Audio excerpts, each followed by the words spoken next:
مرد عورتوں کو کنٹرول کرنے والے. اگر ہم لوگ ان کی چیزوں پر زندگی گزاریں گے, اب عورتیں مردوں کو تھامنے والی ہوگی. اب عورت کے پاس مال ہے, چیزیں ہیں, ہم اس کو استعمال کر رہے, تھوڑا بھی آگے پیچھے ہو جائے گا, لڑکی کہے گی ساتھ رہنا ہے کہ نہیں, اگر نہیں رہنا ہے تو میں چلی جاؤں گی. مرد سے پہلے لڑکی کہتی ہے کہ میں چلے جاؤں گی, میں نہیں رہوں گی, میں تیرے ساتھ زندگی نہیں گزاروں گی, میں تیرے ساتھ نہیں رہ سکتی. باپ کے پاس آ کر کہتے ہیں ابا جان آپ جس کے ساتھ نکاح کر دیے ہیں میں اس کے ساتھ رہنا نہیں چاہتی. نکاح ہو کر 15 دن میں لڑکیاں واپس آئی ہیں, نکاح ہو کر مہینے کے بعد لڑکیاں واپس آئی ہے. کیوں؟ اس لیے کہ یہ لڑکا جو مجھ سے نکاح کر لیا ہے یہ میرے ابا کے دیے ہوئے چیزوں پر زندگی گزار رہا ہے, میرے ابا کے دیے ہوئے چیزوں پر زندگی گزر رہی ہے. میں ہوں تو تم ہو, میں نہیں ہے تو تم نہیں ہے سمجھ کر اب لڑکی کے اندر تکبر, مستی سب آئے گا. شوہر میاں بیوی کے درمیان کبھی جھگڑا بھی ہوتا ہے, کبھی محبت بھی ہوتی ہے, کبھی پیار بھی ہوتا ہے, کبھی دشمنی بھی ہوتی ہے, کبھی لڑائی بھی ہوتی ہے, لیکن ان دونوں کو صبر کر تحمل کر برداشت کر صبر کے ساتھ چلنے کا نام نکاح ہے. اللہ تعالیٰ قرآن مجید میں کیا فرمایا؟ ہن لباس لکم وانتم لباس لہن. عورتیں مردوں کے لیے لباس ہے, مرد عورتوں کے لیے لباس ہے. یہ کپڑا میں پہن لیا, اندر کا لباس, اندر کا جو عیب ہے وہ چھپ جاتا ہے. تو مرد عورت ایک لباس کی طرح ہیں, اندر کے عیب چھپ جاتے ہیں. میاں بیوی رات کو جھگڑتے ہیں, صبح میں پیار محبت سے رہتے ہیں, صبح میں لڑائی کرتے ہیں, رات میں پیار محبت سے رہتے ہیں. یہ نکاح کی ایک عادت ہے, نکاح میں یہ ہوتا ہی ہے. دنیا میں اگر کسی نے کہا آج تک میں میری بیوی کے ساتھ لڑائی نہیں کیا تو وہ سمجھو نمبر 1 جھوٹا ہے. میاں بیوی کا رشتہ ہی ایسا ہے کہ ان کے درمیان اونچ نیچ ہوتی ہے. اب یہ اونچ نیچ ہونے کے بعد برداشت کی طاقت نہیں ہے تو سمجھو کہ وہاں بددینی آئی ہوئی ہے, بددینی. تو آج یہ بتانا مقصد اس لیے ہے, کتنے لوگ آج زکوٰۃ کے لیے, نکاح کے لیے زکوٰۃ کی رقم مانگنے کے لیے آ رہے ہیں. کیوں آ رہے ہیں؟ نکاح کو مشکل بنا دیا, نکاح کو پریشان کر دیا ہم لوگوں نے, نکاح کو ایک بڑی مصیبت والی چیز بنا دیے, نکاح کو آسان. حضرت علی رضی اللہ تعالیٰ عنہ کا نکاح, حضرت علی کے پاس پیسے نہیں, مہر کے لیے دینے پیسے نہیں, اللہ کے نبی زرا دیے, اے یہ لو, یہ زرا جا کر بیچ کر آ کر مہر کے پیسے لاؤ اور مہر ادا کرو. میرے آقا کے داماد جو خاتون, پورے خواتین کی سردار, پورے خواتین کی سردار حضرت فاطمہ الزہرا رضی اللہ تعالیٰ عنہا, ان کے نکاح کو ایسا آدمی نکاح کر رہا ہے جس کے پاس مہر دینے کے لیے پیسے نہیں ہیں. اللہ کے نبی علیہ السلام نے اپنے زرا مبارک کو اٹھا کر دیے, حضرت علی کی ہی, ایک روایت کے موافق حضرت علی کی ہی تھی, وہ دیے, جا کر کہا کہ اس کو بیچ کر آؤ, جا کر لے کر آؤ پیسے اور لے کر آ کر مہر دو. ایسے سادے نکاح گزرے ہیں. نکاح کو مشکل نہیں بنانا. تو رمضان کا مہینہ آیا ہے, واقعی غریب ہے تو دے سکتے ہیں, دینے میں کوئی حرج نہیں ہے, لیکن اس کے نام پر بسا اوقات اچھے لوگ بھی آ جاتے ہیں, برے لوگ بھی آ جاتے ہیں کہ چلو بھائی رمضان آ گیا, چلو چندہ کرتے ہیں, رمضان آ گیا, چلو زکوٰۃ کی رقم لے لیتے ہیں, نکاح ہو تب بھی لیتے ہیں, نکاح نہیں ہے تب بھی لیتے ہیں. تو نکاح آج تک آپ لوگ ہی بتائیے, کہیں دیکھا ہے لڑکے والوں نے کہیں چندہ کیا ہے؟ بیٹے کا نکاح ہے پیسے دو, بیٹے کا نکاح ہے پیسے دو, کوئی نہیں پوچھا آج تک. بیٹی کا نکاح ہے دو, بیٹی کا نکاح ہے دو, یہ سنے ہیں. بیٹی کا نکاح 1 روپے کے بغیر بھی ہو جاتا ہے, بیٹے کا نکاح نہیں ہوتا. اللہ کے نبی وہی کہہ رہے ہیں, جس کو مہر دینے کی طاقت ہے نکاح کرے, بیوی کو سنبھالنے کی طاقت ہے نکاح کرے, بیوی کو گھر کا انتظام کرنے کی طاقت ہے نکاح کرے, بیوی کو کھانے کا انتظام کرنے کی طاقت ہے نکاح کرے. یہ سب نہیں ہے, روزے رکھو, نفل روزے رکھو, ایک کے بعد ایک روزے رکھو, زنا میں مبتلا نہیں ہوگے, گناہوں میں مبتلا نہیں ہوگے, تمہاری زندگی اچھی گزرے گی. تو میرے بھائیوں, آج کہنے کا مقصد یہ ہے, ہمارا چوتھا جمعہ ہے, زکوٰۃ وغیرہ جو حضرات نہیں نکالے ہیں نکالنے کی کوشش کریں اور مدارس وغیرہ کو دیں, اور جہاں پر بھی آپ لوگوں کے مدارس وغیرہ ہے, رشتہ داروں میں اگر کوئی غریب ہے تو ان کو بھی دے سکتے ہیں.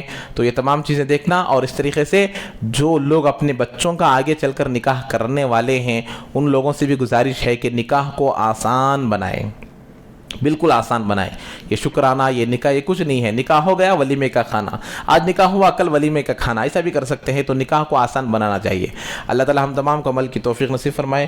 جو حضرات سنتیں نہیں پڑھے سنتیں ادا فرما لیں.